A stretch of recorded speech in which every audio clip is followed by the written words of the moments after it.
Hey, what's going on, everybody? Welcome to No Timeouts, a football show coming at you from the Score Studio. My name is Jonah Birenbaum. That is Tyler MacKillop. That is Dan Wilkins. That is Zak McDonald. You know them. You love them. Wilk, it's great to have you back, buddy. We missed you last week. Apologies that your Raiders threw up such a dud in your presence last Monday night. Yeah. That's football, baby. It's probably a stretch to hold you responsible for kickstarting Las Vegas's 2-game losing streak, but it's not outside the realm of possibility. We'll see. Anyways, we're now 3 weeks into the season, boys. The standings are starting to take shape, and this past week, I gotta say, was chock full of dramatic, compelling football. You had the Eagles snatching victory from the jaws of defeat against the Rams to remain undefeated. The Bucks pulling off yet another Mayfield special, a last-second victory. The Packers, of course, collapsing against the Browns of all teams. And then on Monday night... all three of those games, by the way, blocked field goals. Crazy. Absolutely insane stuff. And then on Monday night, you had the Lions overpowering the mighty Ravens. Lots to talk about. I'm anxious to hear your thoughts. Wilk, kick it off for us. What stuck out to you in week 3? I mean, heading into this week, I was pretty concerned about the Eagles, and I know that's kind of a weird thing to say about an undefeated defending Super Bowl champion with the team that we all said is the best roster in football. But this passing game was objectively awful over the first 2 weeks of the season. To me, it was just oddly reminiscent of the last time the Eagles lost an offensive coordinator to a head coaching job. And then halfway into the game against the Rams, when they had -1 passing yards, I was just about ready to hit the panic button. But then, sure enough, they start to figure things out. And maybe this was just a result of finally being in a position where they had no choice but to push the ball downfield. Whatever it is, Jalen Hurts finally did that. He was forcing the ball into A.J. Brown's hands, and wouldn't you know it, good things started to happen. So I'm not going to say everything's fine now. I still want to see a little bit more consistency from this group before I am fully confident in the way this offense is going to look under Kevin Patullo. But a huge comeback win over the Rams is obviously a huge step in the right direction, and I think that this week's matchup against the Bucks could provide a really interesting test on that front because, as we know, most teams have no chance of running against the Bucks' defensive front. So I think that this game is probably going to be in Jalen Hurts' hands from the jump. If things look more like they did in the second half against the Rams, then everything we saw beforehand and going forward for the rest of the season, the Eagles are obviously going to be just as tough to beat as they were last year. I don't have the numbers, but it's just the change. Or since Kellen Moore left, like Kellen Moore was a guy that really liked to throw the ball a lot on early downs and early in the game. I always found that Hurts threw the ball a lot on opening drives or in the first quarter, and they haven't been doing that early. And they just had a complete refusal to open things up in the pass game, and now they were forced to. So it is good to see that things are potentially trending in the right direction. We'll see if they're willing to throw the ball earlier in games and down the field more. Against Tampa, because like you said, they will need to.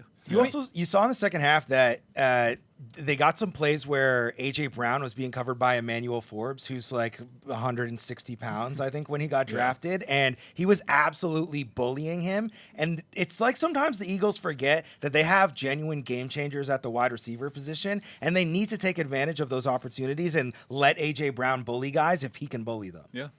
Yeah, it's interesting because outside of the second half of last week's game, at no point this season have they really looked amazing. But like you look at the numbers through 3 weeks, and it's like they're 8th in the league in points per game. They're 5th in average time of possession. Like they've won 19 of 20 games. That's the thing. Like they've played really well in spite of the fact that like the downfield passing game hasn't been electric yet. But yeah, we'll see. I think the game against the Bucks will be a really interesting test. T, what stuck out to you in week 3? I mean, there's a few things. The biggest one to me is I think that Quentin Johnston has absolutely changed everything for Los Angeles. Like, I know everything that from Jim Harbaugh to the defense to Justin Herbert is the thing everyone's talking about. But man, like there's a common denominator here. The fact is that the Chargers still can't protect. They still can't run the ball. The only thing that's really changed is that Quentin Johnston is somehow broken out in year 3. Like maybe he's treated the NFL like college, where it's like I'm an upperclassman. It's my 3rd year. Now's my time to go. Because I haven't seen a late breakout like this in a long time. Exactly. I was trying to think of another comp, and it's pretty rare. And the thing is like this is real. Like for people that think that this might be some mirage, it's real. Like Pat Surtain was lined up against Quentin Johnston, and Johnston had 3 targets, 2 receptions for 39 yards. He played a man-heavy Denver defense, and last year Quentin Johnston was one of the worst receivers in the entire league against man coverage. He put up 6 receptions for like 90 yards in this game. Like Keenan Allen's obviously an impactful player too. Ladd hasn't had a big first couple of weeks, but he's legitimately changed the offense. It's really opened things up for them, and I'm really excited about what they can do offensively the rest of the year because Greg Roman, surprisingly, has been completely willing to throw the football at a really high rate, which is something he's legitimately never done in his entire coaching career in the NFL. Yeah, imagine that, just putting the ball in the hands of your cyborg quarterback. I was gonna say they literally have a golden god under center. So yeah, let's throw the ball a little bit. Zach, what stuck out to you?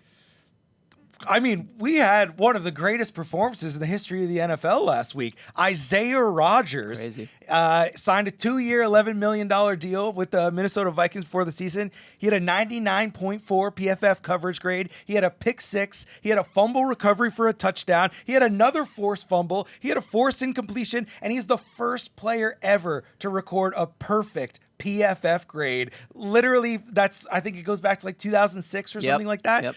He, according to them, had the best game in NFL like history, and it was like it was one of those things where as you're watching it, you're just like, what is going on? I've never seen a sort of unknown defensive back completely dominate a game to a level where the Vikings, like, it was a blowout because of him. Yeah.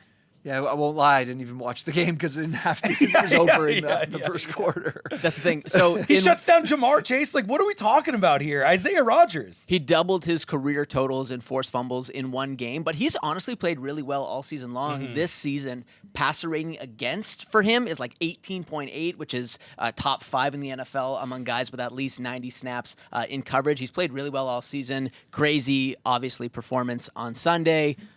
Let's go back to Wilk. What else stuck out to you this week?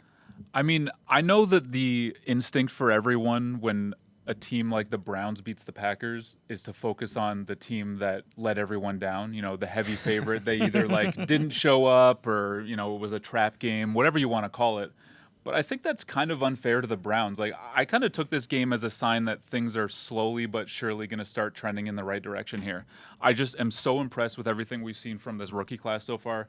Mason Graham finally gives like a legitimate running mate beside Myles Garrett. I think he had something like a 43% pass rush win rate against the Packers, according to ESPN. That is obscene. Lining up that kind of guy next to who I think is the best player in football is borderline unfair.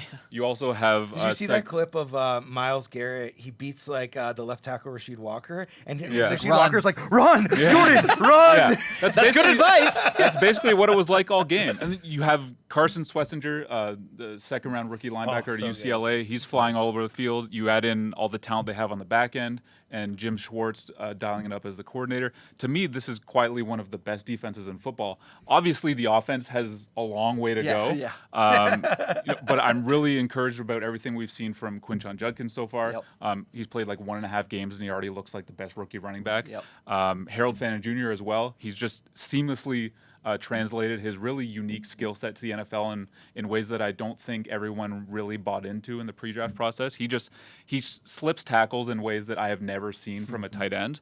And then looking ahead to next year, you know you've got that extra first-round pick. If they can add a quarterback at the top of next year's draft, whether that's Garrett Nussmeier or Lenore Sellers, or whoever, if you're watching college, just skip the quarterbacks entirely and just offensive tackle or something. But I mean, either way, give me John Mateer to be the Baker Mayfield. Oh, of no, the Cleveland Browns. You add someone with that kind of talent to the mix at the top of next year's draft, and keep in mind that Kevin Stefanski knows how to put together an offense. This is a good coach who can kind of elevate his entire situation when he's not tasked with, you know, throwing his entire system aside to accommodate Deshaun Watson, right? So is Kevin Stefanski ready for his 3rd Coach of the Year award?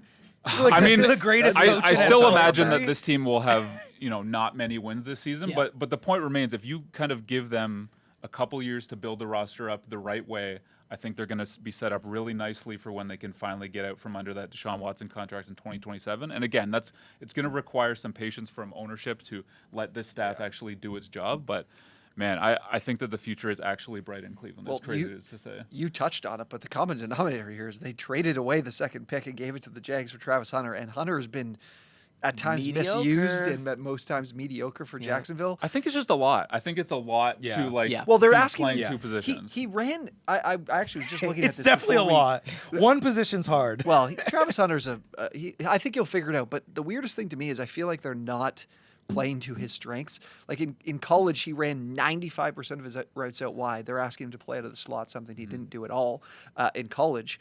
And then we're making the swap of like you're going to be you're a priority at wide receiver. You're going to be out for 60% of plays.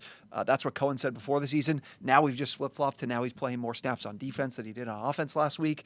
And they do that with De'Ami Brown getting hurt too. So that even shocked me even more in that they played a lot of Parker Washington, didn't play much of Travis Hunter. Too much Jacksonville Jaguars talk when we were talking about the Browns. But yeah, Judkins has been sneaky, really, really good. Like in terms of missed tackles forced, yards after contact, he's already at like the top of the list in the entire league a game and a half in. Yeah. The thing is, the offensive line is so bad. Yeah. Like DeJuan Jones it will take gets some hurt. time. Like, sure, definitely. But... Like they really need to focus on building the trenches, but having being able to extend Myles Garrett and him after the trade request to Green to stay, plus Graham, like I said this before the year. I know I talked about the Bears being a flag planting type of team.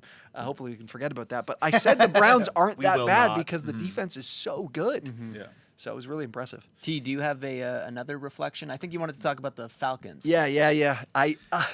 For some reason. Wow, Jonah, you're so intuitive. Yeah, Jonah wanted me to start with this one, but I blanked and knew which one I wanted to talk about, my favorite team. But the Falcons are absolutely blowing a grand opportunity to win the NFC South. And you go through each week of giving up the late score to Baker Mayfield in week 1. In week 2, they have 218 rushing yards and don't find the end zone until the final few minutes of the game against Minnesota. Like that should have been, I know 22-6 is kind of a blowout, but they should have won that game by 35 in my opinion, the way they ran the ball. They were running it really well all year, but Michael Penix has been really underwhelming. Obviously last week was another one of those, but he has 0 big-time throws, which are those downfield plays into contested windows, which is kind of his entire game. Yeah, that's supposed to be his game. That was his game coming out of college, and that hasn't been there. It's a lot of very much missing the easy stuff, which has really surprised me, and I'm really concerned about this offense leaning too much on his arm. It's really weird how well they've run the ball, but failed to put points up on the board. I really think they need to treat Penix. I think they need to have a little bit more, be more careful, like lean on him less and lean on the run game more to run things offensively. And defensively, you talked about this in the offseason or leading up to the season, the preseason, is they make those trades, give up the first-round pick, add Walker, add Pierce, and they're blitzing far too often right now to be generating like a less than 30% pressure rate and blitzing at a top 5 rate in the league. And that's not really Raheem Morris's style. The scheme that he wants to deploy is something I don't think he's capable of doing with the talent they have on the D-line. And that's a problem because if you're going to invest this much in the pass rush, it's got to show up. It looks like it showed up against Minnesota, but in reality, they've been blitzing on more than 50% plays. So that's a concern. All of those the concerns are falling valid. apart back there. Yeah, all those concerns, not unlike the Falcons' offense. No, all of those concerns are valid. But what I'm taking issue with is you characterizing their path to an NFC South title. Yeah, sorry, I as missed that. I know. I missed that. I didn't mention that. Sorry. Tampa's so banged up. Like that offensive line is in a really bad place, and that's concerning to me when it comes to. I think this offense is going to take a large step back the rest of the year. You obviously could have beaten Tampa Bay in week 1. You squander that opportunity. You have the chance to play a Carolina team that everyone thinks is the bottom of the barrel, worse than the league, and you just lose by 30. Get obliterated. I think this was a prime opportunity because they made these all-in moves to say, hey, we have an opportunity to win this division, and they're 1-2, and the Bucs are 3-0. Like, would this team be better with Kirk Cousins right now? Not that they're going to do it, but would they? I don't really. I don't think it matters, to be honest with you. I don't know. The quarterback play's been so poor, though. So poor. Then Kirk came in and averaged literally 2 yards of Kirk average. Cousins after was target. so bad last year. It was painful. Yeah, don't but he was think still Cousins. hurt, man. Like he didn't look right physically. The Who's offensive thrilled line is right still now? The moving Rams. bodies. So. The Rams are thrilled right now. They got that Falcons first-round pick. That looks really exciting.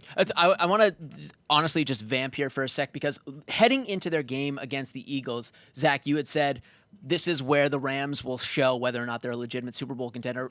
Really quickly, what does this panel think? Because the Rams have played really good football, and obviously that was a tough collapse against the reigning Super Bowl champions. But are we thinking that they're a Super Bowl contender? Really quickly, what do you think? Oh yeah, definitely. Yeah? Definitely. Absolutely. Definitely. Yeah, I absolutely. think so. Yes, They is looked across great. the They board. looked great last The week. D-line even is. though they I lost. mean, everyone talked about how Saquon Barkley last year. What was the number? Like 400 yards rushing or something ridiculous last season in the against 2 games in the 2 combining. games. Yeah. And then they absolutely shut the run game down and made the Eagles beat them through the air. So I think they're capable of doing absolutely everything defensively and offensively. I mean, Nakua is pacing to have one of the greatest receiver seasons ever. And Isn't Devontae he, Adams. first or second in the NFL in yards from scrimmage.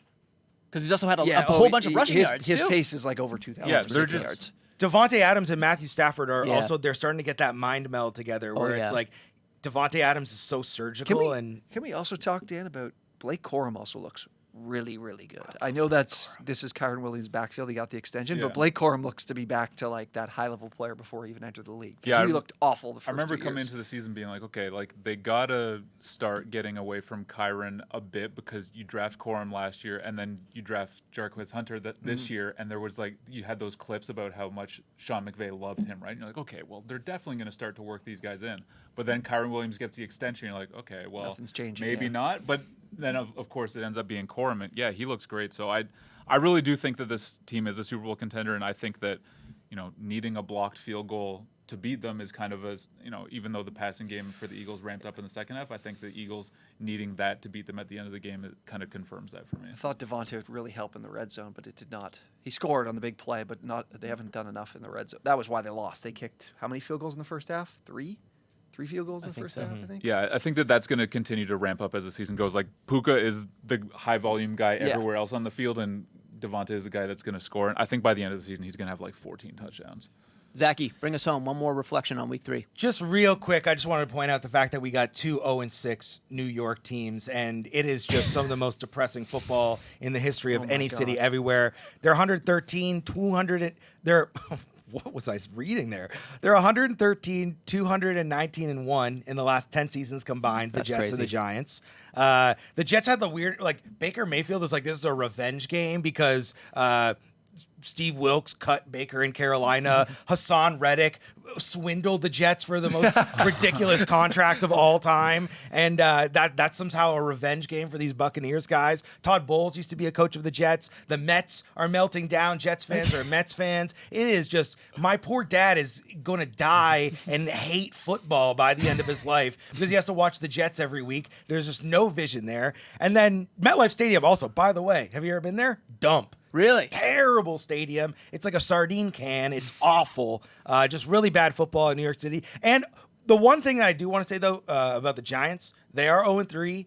The hype that they were giving towards Jackson Dart during that game, like they're talking about the meetings that they're having, and it's like, oh, everybody in the meetings. It was Collinsworth and Trico on that game, right? I think they were like, oh, they're in the meetings, and everybody's like telling us like, Jackson Dart is that dude. Oh, he was playing Patrick Mahomes in practice last week, and he looked like Patrick Mahomes. let's just see it. We don't need any more Russell Wilson for the rest of our lives. It's Jackson Dart time. I said he should be starting by week 4 before the season. Let's see it. Do you think he's going to play this week? There's a lot of buzz around it. I wouldn't debut Jackson Dart against the Chargers. Yeah, I mean, defense, you play if I'm the being Saints honest. next week. That's probably the better time to do it. But I will say, like, I would love to see Jackson Dart too, but all this hype is going to come crashing down if he doesn't look good right away because they're putting a lot of hope into the fact that once they make that quarterback change, everyth's going to be looking better. Man, he's a rookie. Come I don't know. on. Those And New he's York also fans gonna look- famously patient and understanding. Yeah. You know? He's also got T-Mac pointed out a few weeks ago, JJ McCarthy with like the eye paint. If Jackson Dart sucks and he's wearing the crazy like chain dancing chained and up, the crazy face paint That's and tough. he sucks, that makes it a lot worse. So I have one stat that I think encapsulates the profound struggles of the two New here York comes a baseball franchises. stat. Yeah, here we go. So since the Giants were last Super Bowl champions in 2011, the two New York franchises sit 29th and 31st respectively in cumulative winning percentage. The Giants at 370 and the Jets at 344.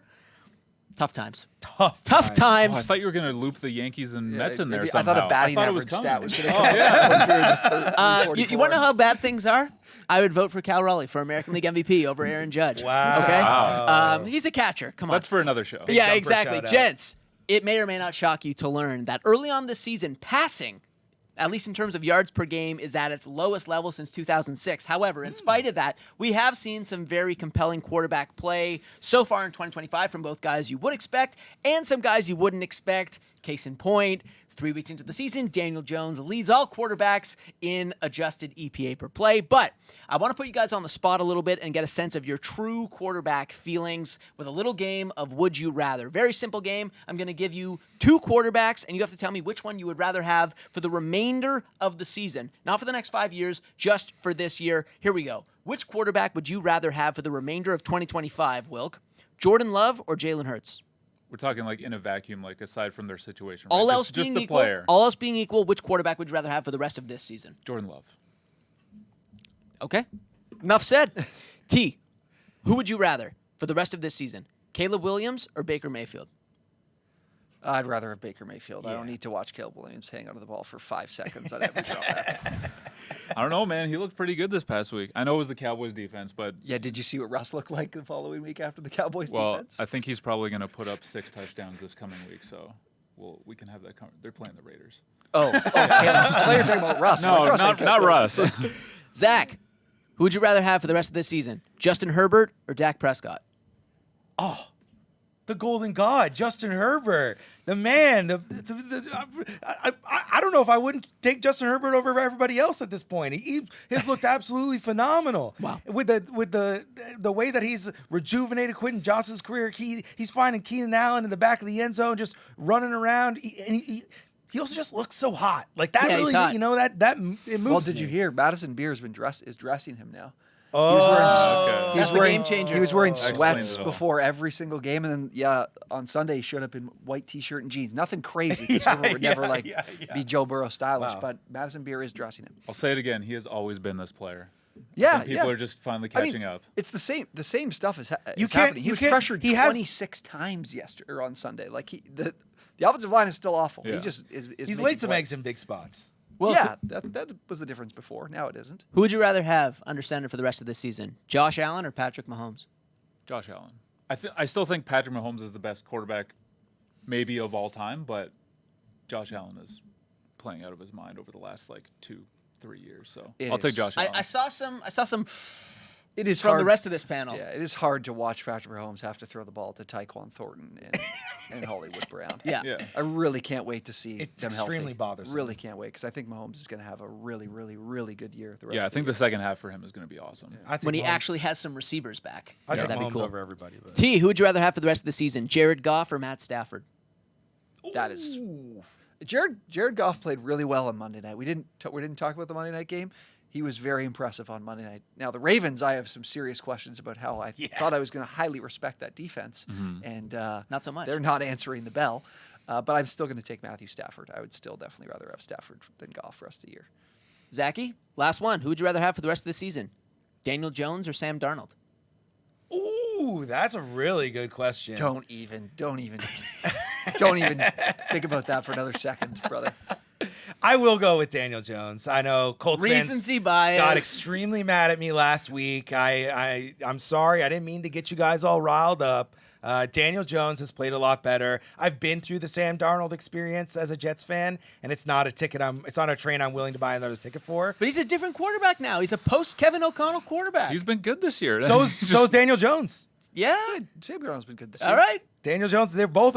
Kevin O'Connell's about to turn Carson Wentz into a superstar as well. Back into a superstar. Yeah, Okay, put some yeah, respect yeah. on Carson Wentz's name. You know what we should have had in this list of guys? Go. Not to have any gripe with you by any means. The Kyler Murray discussion needs to be further had because he was atrocious on Sunday in terms of the Marvin Harrison. It's unfortunate for Marvin Harrison because obviously there were some drops, but those were also some wide open balls that were severely underthrown that he has to come back to. I don't have a lot of respect for San Francisco. I don't think their defense is especially now losing Bosa for the season. I'd be very concerned. What'd they put up? They had the safety. They put up 13 points on Sunday. My gosh. And the Cardinals have yet to play like a really good team, right? Yeah. Kyler hasn't really been challenged. No, I'll be really interesting to see how the rest of the season goes because eventually Arizona's got to make some further decision on what they want to do. They've got the Seahawks on Thursday, I think. Right? Yeah. Absolutely. All right, Zachy, you're quarterback in this next segment. Go, baby. All right. Well, sometimes for a guy like me, I like to kind of figure out how people feel about things through the lens of pop culture. I like to bring those kind of things in. Like let's take famous characters, famous figures, and bring that in. So this week I worked on some very oddly specific comparisons, and I'm going to throw these to T-Mac and Wilkie. We don't need super long answers, just kind of a quick answer. I'm going to give you the comps. I have a quick question at the end of it. Just answer that question for me, all right? Is this going to require me to know pop culture? No, I don't think Okay. it'll require you All to know pop I was culture. going to say, Yeah. what about generate? Is there too big of a I know I'm the young guy. on yeah, the you show. are- Is there you too are big the of a young generation guy. Gap?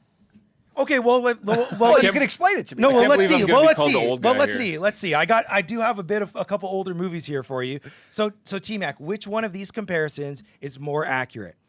Trevor Lawrence as Ronnie Sunshine Bass, the quarterback from Remember the Titans. Backup quarterback. Shout out Rev. Yeah. He did eventually get in and make a big difference. Once Rev went down with that wrist injury. 100%. He's the long-haired, golden-armed quarterback, and he was seeking out his coach. He's seeking out his coach, Herman Boone, and Liam Cohen. Have you seen Remember the Titans? No, I haven't. Oh, Okay, whoa. Get off. This is Get like off what are the we show. talking going to be the about rare here? exercise where I've seen both movies. So why don't I take it? Okay, you can take this one. The You can more take this apt one. comparison. Wait. is- I'm not done. Let me Oh, get through. okay. Let Sorry, me I get saw through it on the comparison. screen, Let so me I get through the jumped ahead. comparison. Okay, so Trevor Lawrence is Ronnie Sunshine Bass, the long-haired, golden-armed quarterback from Remember the Titans, seeking out his coach Herman Boone and Liam Cohen. The first thing Ronnie Bass had to do when he joined the Titans was cut his luscious locks, a symbol that he needed to be reined in to buy into the program. And maybe Trevor, in a spiritual sense or a literal sense, will also have to cut his hair to lead the Jags to glory. Or is Sam Darnold more like Shane Falco from The Replacements? Falco famously choked in the Sugar Bowl with Ohio State. He was a bust in the NFL. Sam Darnold was also considered a bust. Falco heard footsteps. Sam Darnold saw ghosts. But Falco found Jimmy McGinty and led the Washington Sentinels to glory. So my question, Wilkie, is, so what's more accurate? Is Liam Cohen reining in Trevor Lawrence to long-term Jag success, or will Sam Darnold show that pain heals, chicks dig scars, and glory lasts forever in a successful Seahawks run with Mike McDonald? First of all, love the question and all the detail. The better comparison much detail. is definitely Sam Darnold and Shane Falco. Okay, all right. Because for Trevor Lawrence to be Ronnie Bass, he would have had to have been good at any point this year, and he has not been good this year. You know that I'm a huge Trevor Lawrence guy. Yeah. He has not been good this year. I mean, it's just been so weird to watch that offense. Like, there's a lot of They're good running things the ball that at one of the offense is best. doing. Yeah. They're running the ball at one of the best rates in the entire league. Yeah. Like, this offensive That's what line I'm saying. is Maybe moving Liam Cohen bodies. can get Trevor Lawrence to play within the system. Well, maybe he can, but it's not happening so far. So I'm still not out on Trev, but I'm disappointed in like the early returns on Crazy. him in this offense. So yeah, I'll definitely take Sam Darnold as as Shane Shane Falco. Falco. Can Trevor Lawrence make that pitch, though? Yeah, I was Because just Ronnie gonna Bass ask. famously could not make that pitch. True. And yet, in spite of that, in his first game in, when he comes in off the bench to replace Rev, gets the game ball, leads them to victory. Yeah. I'd say a key think- distinction, obviously, Ronnie Bass left-handed. Oh, True. So was Footsteps Falco, for that matter. There's two left-handed Wow. comps here. There's something about Hollywood loves a left-handed quarterback. Yeah. You know? That does make a lot of sense. Again- I think it was an app. So I think it's an app comparison. I think there's a lot of flaws in Ronnie Bass's game, a lot of flaws in Trevor Lawrence's game. Okay, Wait, T-Mac. I thought what he was going to say was like, this guy, he cut his hair. Like, are we? Asking Yeah, Ronnie Bass So cut- should we ask if Trevor Lawrence? well, is Trevor Lawrence going to to spiritually Spiritually cut cut his his hair. You know? You I really also think never he should seen that literally movie? cut his hair. I think that will make a difference. I think I've like started it and never finished it. Yeah, That's I- We're gonna I don't know. we're gonna Not send you please to by the HR end of as the soon year, as we're watch done that shooting movie. this It's It's like episode. the one movie I have seen. yeah. It's so good. bad. It is in my mind the best football movie. I think ever made. I think Zach is going to cook me in all of these. I think I'm going to know Yes, nothing he about is. all of I, them. This I is can a- fill in if you need me this to, is 'cause this is another one. Yeah, we might need. I'm not a actually. culturally illiterate Gen Z. Actually, you know what? We do need Jonah much for time this on one. This TikTok. is in Jonah. This is in your range. I'm going to ask you this one. Hit me. Sorry, T-Mac. I'm That's, passing you. no, that's okay. Last like year, learning. the Commanders burst onto the scene making major waves. There was talk of them being the team of the future. So, Jonah, I need to know which of these comps is better. Are they the band Len, fresh off the smash hit Steal My Sunshine, riding their mopeds on the beach, only to surround themselves with an older entourage of people looking to cash in on one more check? Or are they Radiohead? Rife for speculation that their first hit, Creep, would be their only hit, but they eventually became a mainstay in music, and their Kid A masterpiece was yet to come. So, Jonah, are the Commanders a one-hit wonder, or are they a team that will stand the test of time and meet critical acclaim? So I maintain that either OK Computer or the Bends is Radiohead's masterpiece because I didn't Wow. like them after Look what you've they done got here. all experimental, and my girlfriend's gonna kill me for this because she's a massive Radiohead fan. She's like, Kid A is their magnum opus. I'm gonna go with Radiohead because I think the best is still yet to come for the Commanders. I believe in Jaden Daniels. I believe in what they're doing there. I think that the Clint Kubiak offense is really gonna get rolling. Cliff Kingsbury. That's what I meant. Yeah. Thank you. You did mean that. It's there. It's alliterative, they're so easy to confuse. I believe in what they've assembled there. It's been a long time coming for a franchise that for so long was just a dysfunctional laughingstock. I believe that the best is still yet to come, even though they went as far as the NFC Championship game last year. But I think they got many more successful, critically acclaimed albums ahead of them. Can we give credit to Zach for the comparison when he throws out again? I don't know Len. But well, nobody knows Len. They just know that one song. Right, okay, Steal My Sunshine. We know that right, song. but them being old, like this being a group of old guys, right, on scooters. Yeah. So, True. and that's what the Commanders are outside of Jane Daniels. Are they the oldest team in the NFL, right? By far, 100%. yeah. So that's a great comparison. Just looking at they're oddly specific for a reason. Yeah. You know what I mean? That's Von why. Miller on a Nailing scooter. Nailing it. All right, so we got Rocky coming up. Who wants to take Rocky? Who's got the Rocky There's no way franchise? this kid has seen any of Rockies. No, Wilkie, Any have of you the ever seen Rockies. Rocky? Neither have I, so All right, that's all we'll- you, Jonah. Okay, Well, we'll let's do just do Jonah. it as a group here. We'll do it as a group. We'll do it as a group. Give me the context and I can weigh in. So in this oddly specific comparison, let's look at the Patriots dynasty as the Rocky, the franchise? sort of the first four Rocky films, the franchise. Okay. A dynastic run. They dominated their genre, unquestionable, just on top. In the the pairing of Drake May and Mike Vrabel in the roles of Tom Brady, Bill Belichick. Is it one of these things? Is it the Creed reboot? Is it the Creed reboot? Maybe not as successful, but a beloved callback to a classic. Drake May becomes a star a la Michael B. Jordan and evokes a new generation of Patriots success. Or are they Rocky V? A sad retread of a dynasty that ended a long time ago. Is Drake May more of a Tommy Gunn, overly hyped up miss of a character that will have Patriots fans clamming for the end of this era for good? Are they which one of these? So I don't know anything about either of these two movies. Okay. So I want to ask you, Wait, isn't Creed a band? do any Oh of my god! I mean, they are. do any characters in these movies love punting on fourth down by I was 10? I was just going to say that we don't even have to have the conversation about Drake May. It could just be that Mike Vrabel's Rocky V, because maybe the Titans teams that everyone's like, these teams had no talent. Mike Vrabel coached him up and made him great is just not unequivocally Yeah, they did not have true. Derrick Henry famously. Yeah, so, they did have yeah. AJ Brown. They did have a guy who's also in Harold Landry, who's dominating the league for Mike Vrabel again right now. But they also had a pretty good defensive line, obviously, like you mentioned, with the run game. Maybe Mike Vrabel's not the guy we think he is. I mean, I will say that like they would have won this past Sunday if they didn't fumble the ball 4 times. Yeah, and then That's just not sent totally out on Ramondre Vrabel. Stevenson again. Yeah, Go out yeah. there, buddy. Yeah. We drafted this rookie running back who has all the tools of being a 3-down player, Yeah. but we're more concerned with Ramondre Stevenson fumbling for like the 14th time in 2 seasons. Yeah, I do think that Vrabel's a good coach, but I'm a little concerned about the fact like that punt in week 1 drove me nuts. Like, I mean, as a Raiders fan, I enjoyed it, but like in terms of just like football strategy, it was insane. So I think that he Pat's does relating get the Rocky most V. out of his players It in feels many ways. Rocky but, V. yeah. It feels Rocky V. Did you guys see Liam Cohen asked about when they went for it on 4th and 5 instead of kicking the field goal to go up 6? And the reporter asked him, and he's like, 100%. You go for that every time. 100%. Data analytics, 100%. And she didn't even finish her sentence. And Yeah. I like coaches that are like, Yes. no, don't you dare question this decision making, because Yeah. once you tell me the data, the analytics, the numbers tell you I'm going every time, I'm like, you know what? That's great to hear. You have something that tells you what you should or shouldn't do. Mike Vrabel just He's going on flying off vibes. the seat of his pants. He's going and on vibes. It's like, vibes. come on, man. Yeah. What are And we Mike doing? Vrabel, he's just there because he used to be there. Like that's why they're trying to redo the thing. Vrabel's literally like, you know what? Defense is playing well. Maybe they'll stop them again, even though they just were on the field like 30 seconds ago.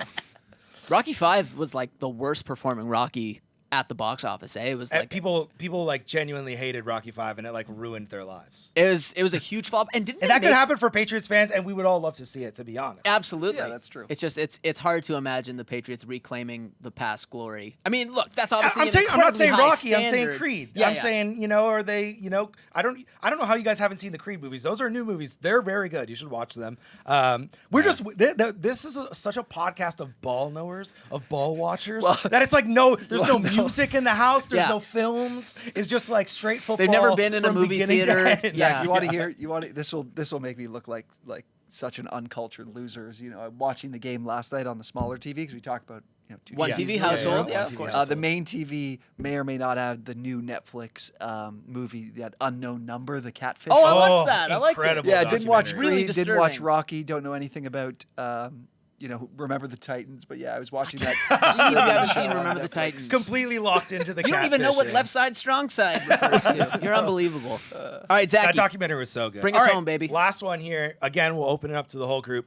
Are the Kansas City Chiefs more like Jay-Z, a brilliant artist who had a legendary start, cementing their place in history, going through a creative lull in the middle of their careers with the football equivalents to Kingdom Come or Magna Carta Holy Grail, which were some poor Jay-Z albums, not well received. I didn't like them, but they were. Jay-Z eventually bounced back with like the Blueprint 3 and 444. Are the Chiefs more like that, or are they more like Kanye West?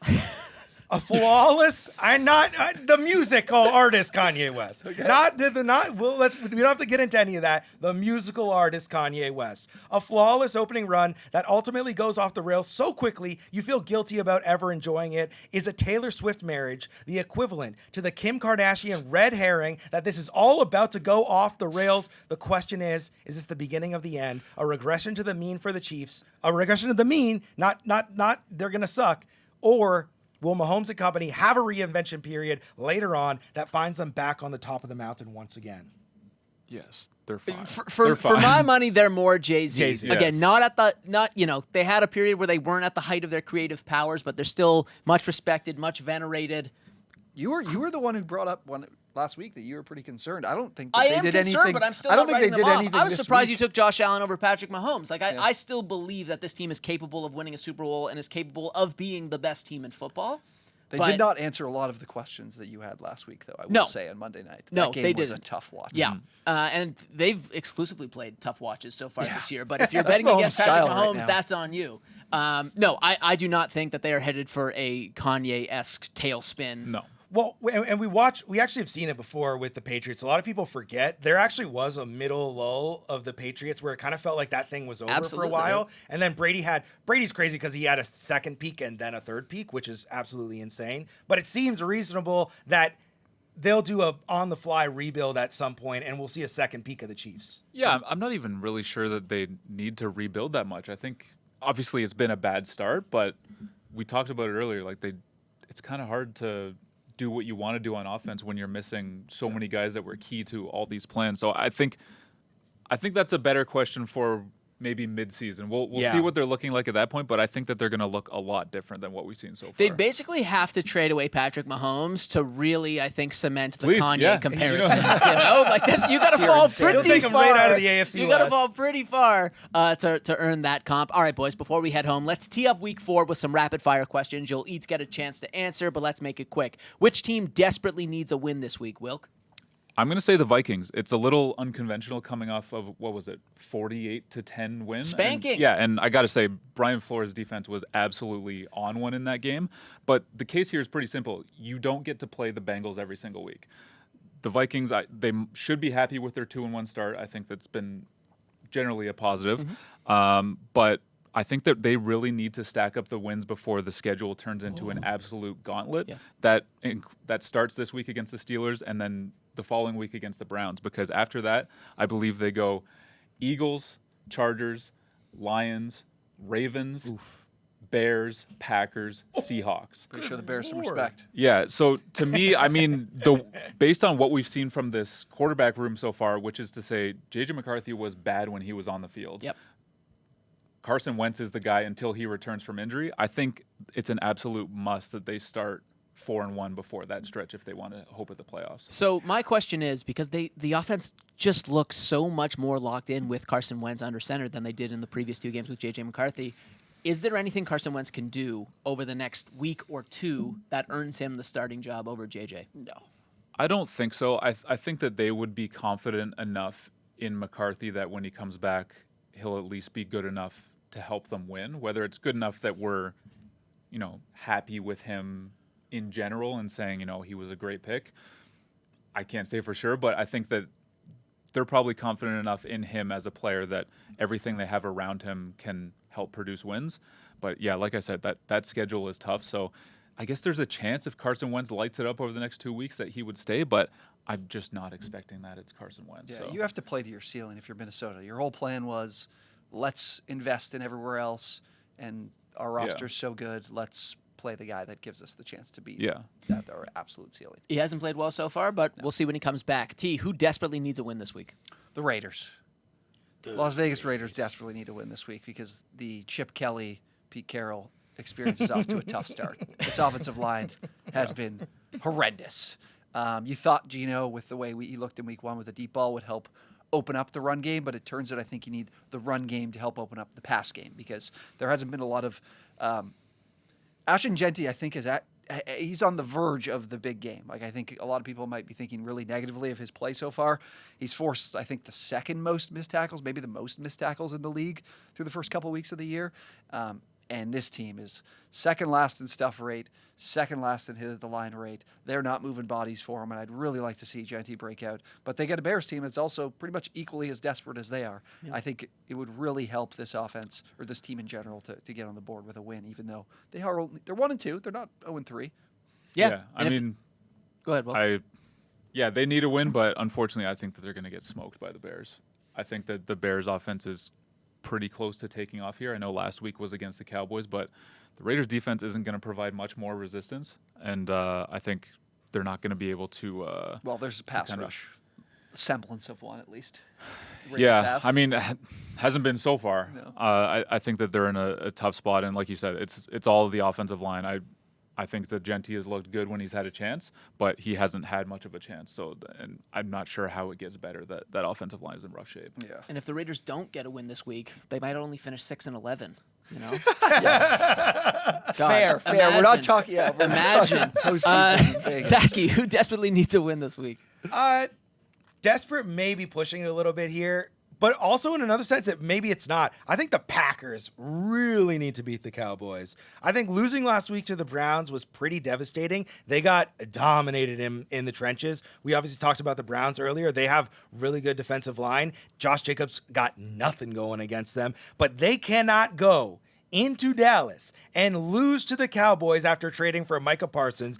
They can't do that. They need this for the nation because we cannot have Jerry Jones gloating over beating the Packers. That kind of rock. I'm not going to lie. No, that will suck. not That rock. would It will be suck so big time. terrible. He'll have some kind of weird analogy to like a mosquito that is related to all of this stuff going on. We cannot, as a society, have the Packers lose to Jerry Jones and the Cowboys. Yeah, I'm not concerned about that happening, honestly. I know. I mean, like, if Russell Wilson's going to throw for 450 yards against the Cowboys defense, I think that the Packers may not punt all game, and the Packers defense is probably going to have its way with as much as I like Dak Prescott, no CeeDee Lamb, I think that the Cowboys offense is going to have a tough why time. don't we just transition to what you got next? All right. Let's just get into Dallas. Let's do it. Which would-be contender season is already over? Wilk? I'm going to say the Texans, and you guys know how much I was high on this team heading into the season. Really loved the defense. Still do, actually, but this offense has just not come together in the way I was expecting, or at least hoping. I guess I was just I wanted to believe that the offensive coordinator change, bringing in Nick Caley, who has a background with the Patriots and the Rams, would make all the difference after that disaster that we saw with Bobby Slowick last year. It just has not worked out that way so far. I think it's fair to say he's an upgrade, but certainly not enough that it's made any sort of difference in elevating what is still an underwhelming offensive line. So run game, still nothing special. The pass protection is pretty much just as bad as it was last year. C.J. Stroud is constantly under pressure in the pocket. That's prevented him from kind of getting back to the player he was as a rookie. So, I think that I believe it was the 2018 Texans are the only team this century to rebound from an 0-3 start to make the playoffs. Yeah.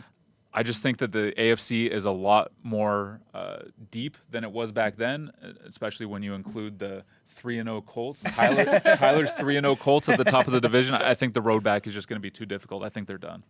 Who do you think pays the price for what transpires this season? Like, do you think it's D'Amico Ryans? Like, can you really fire Nick Caley and give C.J. Stroud his third offense coordinator in 4 years? Is this a GM deal? I think that they probably just stay the course and try to stack the offensive line with talent in the offseason because, I think D'Amico Ryans is a good coach. Yeah, I agree. I think, to your point, another offensive coordinator would be even more damaging for Stroud. Yeah. And I think that there is still potential with Caley. And, they might put it together at some point over the next month, but as I was saying, I think it's just going to be too little, too late for this season. But yeah, it's fair to wonder what that's going to look like in the offseason as a result. I don't know Texans how are to a fix that. franchise that's historically opposed to change. They do not.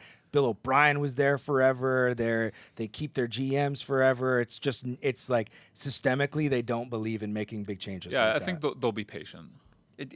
I mean, it was shocking to me to expect that this offensive line could be better with what they subbed out and subbed in. It didn't really make a lot of sense as it is. But yeah, I mean, the division's still. I like the Colts. I think the Colts will win the division, but I mean, there's still We get it. outside. You like the Colts. No, I'm saying they could still be in it. T, which would-be contender season is already over? Yeah, it's Dallas. There are no numbers that Dak Prescott can put up to save this team. I mean, their pass rush is non-existent. I think they're 21st in pressure rate, 27th in sack rate. They are also, through 3 weeks, their opponents are 8 of 12 on passes of 20-plus air yards, legitimately completing 66% of their passes of 20-plus air yards. It's also just so poetic that they let Micah Parsons or they trade Micah Parsons, sign Deron Bland, and then Bland gets hurt and is out for an extended absence. This defense is so cooked.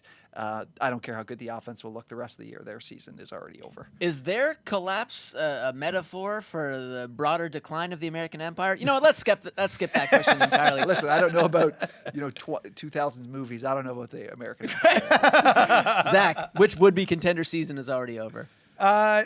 The Steelers season is over. I know that they're 2-1 right now. I know that they've obviously are out here winning games, but they have 417 fewer yards than their opponent. They're 30th in yards per game, 26th in yards per play, 31st in yards per rush.